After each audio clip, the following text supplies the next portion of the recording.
Hello everyone, welcome to another edition of Sports Overtime, Friday edition here. Duke Schindler on the desk for you here this gorgeous fall Friday. We'll start it off with how about those NDSU Bison, right? They're coming off 2 straight ranked wins, but I'll tell you what, you guessed it, there's another ranked opponent ahead of them in number 9 Southern Illinois, who came in today here as the number 9th ranked team in the FCS. Only dropping 1 game this year, by the way. That would be a 17-point loss to Purdue. So Big Ten team really putting up a fight there. However, this is a very, very balanced offense that could give NDSU a test. Right, Southern Illinois is boasting 245 yards a game. Good for 33rd in the country. Then the 6th ranked rushing offense, putting up over 240 yards a game on the ground. A lot of that is because of quarterback DJ Williams.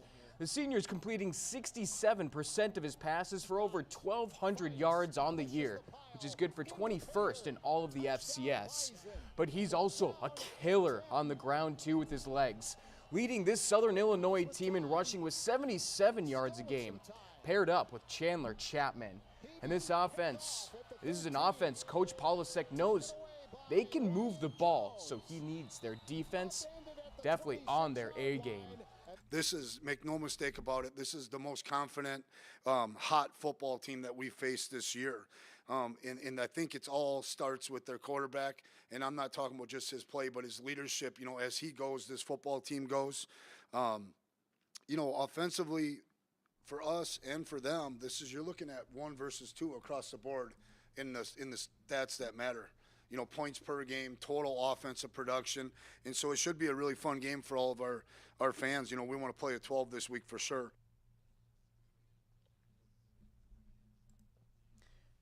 Now that game is going to be kicking off at 2:30 p.m. on Saturday. Now for a team that's going to be taking a break here this week, that'll be the Minnesota Vikings heading into the bye week, and it truly could not have come at a better time, because Minnesota trotted out 3 backup linemen against one of the best defensive lines in the league in the Cleveland Browns, and actually they did a pretty good job holding their ground. But they're going to need to look forward to getting Donovan Jackson, center Ryan Kelly, and right tackle Brian O'Neill back on the field with some much-needed rest. Not to mention, on the defensive side, Andrew Van Ginkel, who's been dealing with a neck injury, he's already proven to be one of the most effective Vikings here on defense. Now, Coach O'Connell is certainly letting out a sigh of relief to help heal up after this bye week. And they're going to need all the firepower they can get back, because those next 4 games on their slate, it's going to be home versus the Eagles, away against the Chargers, and heading to Detroit to take on the Lions before coming back home to take on the Ravens. We do expect, hopefully 4 players to return to practice in different capacities next week. But J.J. McCarthy, Donovan Jackson, Blake Cashman will have his 21-day window opened, and then Michael Juergens should be able to, come back to the practice field as well. So getting some positives here at the bye. It comes at a big time moment for us, where we've obviously had some adversity from an injury standpoint, and we'll continue to work through that. But I like the way guys have stepped up, and the way our team has battled throughout this first 5 weeks, and we go into the bye at a critical time where there's still a lot of things we can improve on, but most importantly, getting healthy will be a critical thing. And with the bye week, it's going to be interesting to see how Minnesota deals with the quarterback position. Obviously, we saw Carson Wentz has done a decent job so far, going 2-1, but that Eagles game next week is where many predicted J.J. McCarthy would make his return. Coach seems to be working towards that, but also remaining uncommittal on who's going to be behind center at the Philly game. He'll be here. We'll be able to, get him some extensive work, kind of as a lead-in to next week. And then, I anticipate his workload building up. We're going to really take advantage of that bonus Monday, not only with him, but with our whole team. We're going to spend some time as a coaching staff making sure we're self-scouting and taking a look at exactly, what we've been, how much of what we are is tied to the adversity we've kind of dealt with injuries, and then what do we want our identity to be as a team here as we attack the post-bye. Obviously, a lot O'Connell's going to be looking at here during the bye week, and obviously sort of a weird kind of vibe there with the quarterback position. Obviously, we know that J.J. McCarthy is supposed to be the quarterback of the future, but the way Kevin O'Connell's been answering these questions about McCarthy has been a little off in a way. But I can tell you right now, as I was thinking about that, I also remembered that Kevin O'Connell has a massive history of catering to quarterbacks, as we know, but not just in the sense of coaching these guys up, but even saying in interviews and other media that most of the time when quarterbacks fail, it may be the organization's fault more than the quarterback.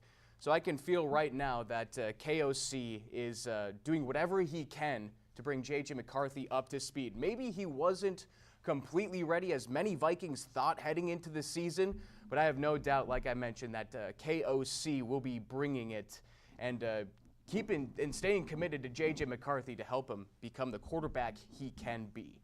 Now we'll get off the gridiron here and head over to the ice rink, because we got UND Hockey coming tonight, folks. North Dakota opening up their season at the Ralph tonight, and the number 10 team in the nation is going to host number 19 St. Thomas from St. Paul. Take a look here. UND's hoping to step towards NCHC glory once again, winning the conference in that 2023-2024 season, but taking a dip last year, finishing 5th in conference with a 21-15-2 record. They're hoping to give the Tommies a warm welcome to the NCHC as they make the move from the CCHA. So puck drop is going to be at 7:07 tonight. Then game 2 of this series will be on Sunday at 5 p.m. We're just about to round out sports overtime here, but another team. We'll head to the hardwood now. Before we let you go, the shot clock is ticking. We're 12 days away from the Minnesota Timberwolves tipping off the season. Now, I, for one, could not be any more excited, especially for a team that's coming off back-to-back Western Conference Finals. Last night, they were able to get in some more preseason action, this time against a familiar friend in the Knicks, and Karl Anthony Towns, of course. Friends united again in New York, but it was obviously all business on the court. Minnesota took their second straight preseason game to overtime, and for a second straight time, they follow up with a loss. Can't put too much stake in these preseason games, as the Wolves, well, they played 16 guys last night. But certainly some tidbits we can really take away from this. Anthony Edwards, if you watch the game and you're a sicko like me, you saw him really work on that mid-range game. Obviously 6 of 17 from the field, 2 of 7 from 3, and 17 from Ant overall. But also looking at the big wild card this season, a lot of people kind of feel the same way about J.J. McCarthy as they do a little bit of Rob Dillingham, struggling a bit this preseason, not getting really many or any minutes at all last season. He dropped 5 dimes along the way to his 10-point performance, or 5 dimes, I should say. So if you saw that preseason game, you see that there's still a long ways to go with this Minnesota Timberwolves team. But we'll take progression, and progression is progression. Wolves got the Bulls next Thursday to round out their preseason next Friday before tipping off versus Portland on the 22nd.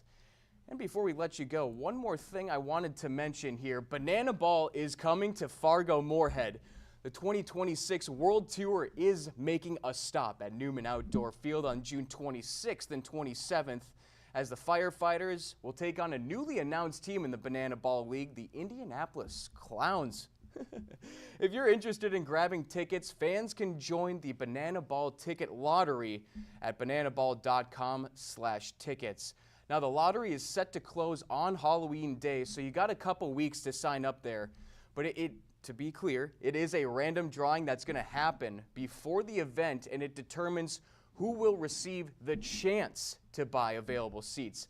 Again, this is a lottery for a chance to buy tickets. They don't come for free if you're chosen in this lottery.